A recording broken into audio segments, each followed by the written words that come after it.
CM Trivendra Singh Rawat ने केंद्रीय budget 2021-22 पर बोलते हुए कहा कि विपरीत परिस्थितियों में बहुत ही समावेशी बजट प्रस्तुत किया गया है।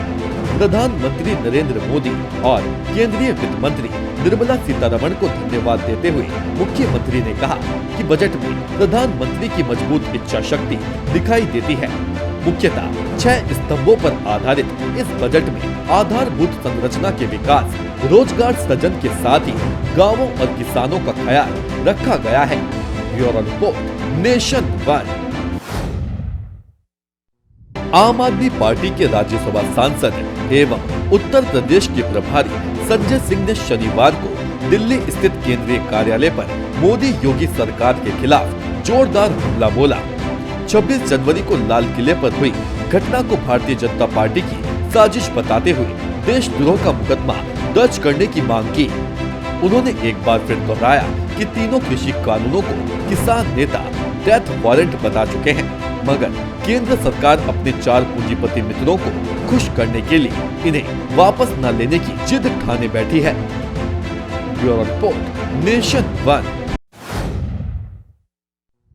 उत्तराखंड के मुख्यमंत्री त्रिवेंद्र सिंह रावत ने अपने निर्धारित कार्यक्रम के अनुसार द लेक रिजॉर्ट नौकुचिया ताल में उत्तर प्रदेश के अपर मुख्य सचिव अवनीश अवस्थी के विवाह समारोह में प्रतिभाग किया। उन्होंने अवस्थी परिवार को शुभ विवाह की बधाई दी। मुख्यमंत्री ने पत्रकार वार्ता में कहा, कुछ लोग गलत धारणा रखे हुए हैं, पहाड़ों और मैदान को बांटने का प्रयास कर रहे हैं। ये लोग असामाजिक तत्वों के लोग हैं जिनका कार्य ही टकराव करना होता है। नैनीताल से ललित जोशी की रिपोर्ट। सीएम त्रिवेंद्र सिंह रावत ने मुख्यमंत्री आवास में 72वें गणतंत्र दिवस के अवसर पर राजपथ दिल्ली में उत्तराखंड की झांकी में प्रतिभाग करने वाले कलाकारों को प्रशस्ति पत्र देकर सम्मानित किया। Bureau report, nation one. Prayagraj शहर के बाजार और भीड़ भाड़ वाले इलाके से बाइक चोरी करने के आरोप में पुलिस ने हाईकोर्ट के वकील शुभम सिंह और उसके साथी सत्यम पांडे को गिरफ्तार किया है। दोनों से चोरी की 11 बाइक बरामद हुई हैं। दोनों अभियुक्त मिर्जापुर के हलिया थाना क्षेत्र स्थित हतेड़ा व रतही चौराहा के रहने वाले हैं। हमारी जो क्राइम ब्रांच की टीम है, ये डीआई साहब के निर्देश पे, चूंकि ऑटो लिफ्टिंग के जो केस हो रहे थे, इसके अनावरण करने के लिए एक अभियान चला रखा है सर ने। तो इसमें हमारी सर्विलांस टीम सिटी में की जो टीम है, जिसमें संजय, शैलेश और ब्रिजेश जो पहले क्राइम ब्रांच में है, इसमें करेली के इंचार्ज हैं, ये सभी लोग एक संयुक्त रूप में इस पर कार्रवाई करने के लिए योजना बना रहे थे। तो इनके जो लोग इसमें काम करते हैं, उसमें सूचना मिलने पे करेली क्षेत्र में ही शिवम और शुभम नाम के लड़के, सत्यम शुभम, ये 2 लड़के पकड़े गए और जो मिर्ज़ापुर के रहने वाले हैं।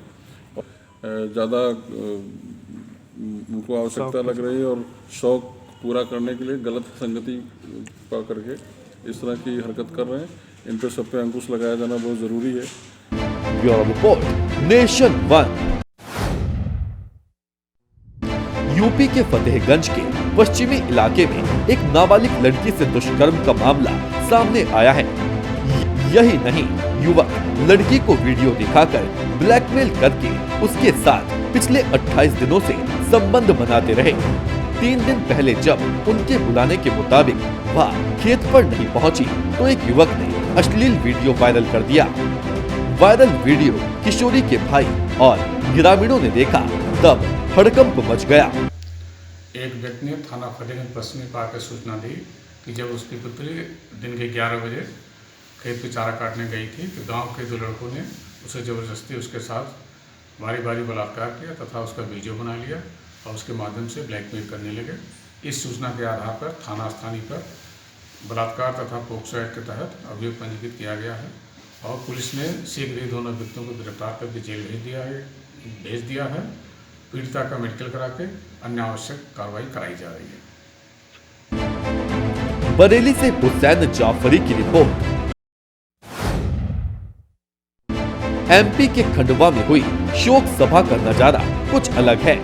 अक्सर लोग किसी की मृत्यु के बाद शोक सभा का आयोजन कर दुख व्यक्त करते हैं, पर यह किसी इंसान के मरने के कारण नहीं, बल्कि शहर के रिंग रोड और बाईपास के नहीं बनने की वजह से शोक सभा का आयोजन रखा गया था। शोक सभा के बाद एक युवक ने अपना मुंडन भी करवाया। आज खंडवा की आवाज़ जो एक संस्था है, इसमें खंडवा के सारे समाज और आम जनता इसमें सम्मिलित है। इसके द्वारा शोक सभा का आयोजन किया गया था। आज से हमने 27 जनवरी को एक शव यात्रा निकाली थी, जिसे हमने रिंग रोड और बाईपास के बादों की शव यात्रा का नाम दिया था। चूँकि कभी भी कोई शव यात्रा होती है तो उसके पश्चात एक शोक सभा का आयोजन किया जाता है, तो उसी परिप्रेक्ष्य में हमने आज एक शोक सभा रखी थी। और शोक सभा के अंतर्गत ही हमारे खंडवा से एक जुड़े हुए एक आम नागरिक, जिनको खंडवा का सोनू सूद भी कहा जाता है, जिनका दिल सब लोग बोलते हैं बिल्कुल दरिया के समान है और सभी के दुख में हमेशा वो सम्मिलित होते हैं, मुल्लू भाई राठौर, उन्होंने आज कहा कि मैं अपना मुंडन कराना चाहता हूं, ताकि इस जो समस्या है रिंग रोड और बाईपास की, इससे संबंधित जो भी अधिकारी है या जनप्रतिनिधि है, उन तक हमारी एक सांकेतिक रूप से बात पहुंचे कि क्यों। खंडवा से विजय तीर्थानी की रिपोर्ट। यूपी के लखनऊ में पुलिस कमिश्नर डीके ठाकुर के दिशा निर्देशन में काम कर रही राजधानी कमिश्नरेट पुलिस को लगातार कामयाबी हासिल होती नजर आ रही है। ताजा मामला लखनऊ के थाना काकोरी क्षेत्र का है, जहां काकोरी पुलिस टीम ने डीसीपी दक्षिणी की सर्विलांस सेल ने 2 शातिर चोरों को दबोचकर सलाखों के पीछे भेज दिया है। आपको बता दें, दोनों शातिर चोरों के पास से 25 मोबाइल फोन, 1 एलईडी टीवी, 2 तमंचे व 4 कारतूस बरामद हुए हैं। Bureau report, nation 1। एमपी के देवास में शासकीय विज्ञान महाविद्यालय में 5 दिवसीय डे कैंप का आयोजन किया जा रहा है, जिसमें कैडेट्स को ड्रिल, स्वच्छता, ग्रुप डिस्कशन एवं personality development, career counselling, cyber security, public speaking तथा specialised subject map reading, guard of honour आदि विषयों की जानकारी सेना के एक्सपर्ट द्वारा प्रदान की जा रही है। देवास से गोपाल अंजना की रिपोर्ट। एमपी के मंदसौर जिले में दलोदा थाना पुलिस को बड़ी सफलता हाथ लगी है। अवैध रूप से शराब बनाने में उपयोग किए जाने वाला स्प्रिट का टैंकर थाना दलोदा पुलिस ने जब्त की गई स्प्रिट की कीमत 1 करोड़ 20 लाख रुपए बताई गई है। फरार आरोपी टैंकर चालक की तलाश जारी है। मंदसौर से अजय शर्मा की रिपोर्ट। छत्तीसगढ़ के जांजगीर चांपा में राम मंदिर निर्माण के लिए निधि संग्रह करने एवं लोगों को जागरूक करने के लिए शिवरी नारायण में नारी शक्तियों ने निकाली बाइक रैली, जिसे लोगों का भारी जन समर्थन मिला। राम मंदिर निर्माण के लिए क्षेत्र के राम भक्त अनवरत रूप से अपनी सेवा दे रहे हैं। जांजगीर चांपा से दीपक यादव की रिपोर्ट।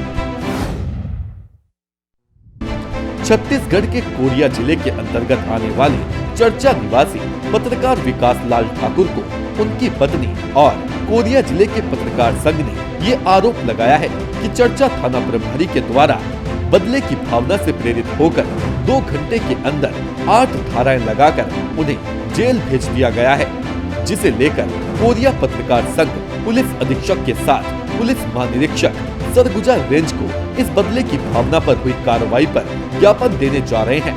अपना परिचय देंगे। मैं नीरज गुप्ता, वरिष्ठ सामाजिक कार्यकर्ता हूँ चर्चा का, और चूंकि वहाँ का स्थानीय निवासी हूँ, इसकी वजह से मैं पूरे घटनाक्रम से अवगत हूँ। जानबूझकर टीआई चर्चा के द्वारा लोकतंत्र के चौथे स्तंभ पर प्रहार करते हुए जानबूझकर छत्तीसगढ़ पुलिस की छवि को धूमिल किया गया है और मनगढ़ंत साजिश रचकर विकास लाल ठाकुर, एक पत्रकार जो कि पूरी तरह निर्दोष है, उसे कई धाराओं के तहत जेल दाखिल कराया गया, जबकि न तो वो आदतन अपराधी था, न तो उसके विरुद्ध किसी प्रकार का जुर्म दर्ज है। इसके बावजूद एक सामान्य आदमी, यह जांच का विषय है, किसी टीआई के घर के अंदर कैसे जा सकता है। इसके अलावा विकास लाल ठाकुर का यह भी कहना है कि मेरे मोबाइल में पूरी बातें रिकॉर्ड की हुई हैं, घटनाक्रम का उल्लेख है, घटना का पूरा वीडियो बना है, पुलिस उसको जब्त कर लेती है, उसके बावजूद नहीं दिखाती है। कुल मिला के यह जो कृत्य है बहुत ही निंदनीय है और हम सब यही चाहते हैं कि इसको इसी उच्च स्तरीय जांच हो, पूरी पारदर्शिता शासन के सामने आए और दोषी व्यक्ति के ऊपर कड़ी से कड़ी कार्रवाई की जाए। जांजगीर चांपा से दीपक यादव की रिपोर्ट।